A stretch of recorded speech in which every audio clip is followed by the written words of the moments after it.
The aim of our project is basically to classify healthy and pathological conditions. In the literature research we have done for this project, we have seen that this classification, healthy and pathological classification, is usually made directly with the calculations made on the sound signal. But we made a classification with using a different relationship. We estimated a respiratory flow curve by fitting the oscillation sounds that we have into the autoregressive model, and we tried to classify using the specific relationship between the sound and these estimated airflow curves. Estimating an airflow is one of the most important steps of our project. Respiratory sound signals are non-stationary signals. In order to fit them into the autoregressive model, we need to make them stationary first. To achieve this, we used windowing-based autoregressive modeling, and windowing-based autoregressive modeling technique can be seen in the figure bottom side.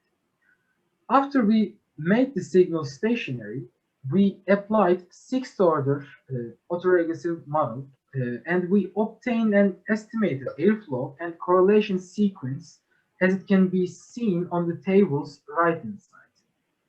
After obtaining the similarity coefficient between the estimated flow and the actual flow, which is the maximum correlation coefficient, in this case it is 0.87, we collect those data and we put them into our classifiers for classification. To classify the pathological and healthy cases, we have to develop some classifiers.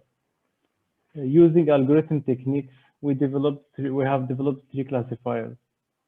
The first one is the key nearest neighbor classifier. The second one is the Gaussian classifier, and the third one is the support vector machine SVM classifier. When we put the maximum correlation as the input, we get our result from those classifiers, and we see them using the confusion matrix. As we can see in the table down, the true healthy shows the healthy, pathological, healthy, and pathological. The highest result we get from the Gaussian classification, and we get 93.3% for the healthy cases and 84.6% for the pathological cases. By looking at the graph on the right side, we can see that the Gaussian classification gives us the highest result. Then as a second highest result we get from the linear SVM and the radial SVM classification. And the last one was polynomial SVM and the KNN as a low classification result.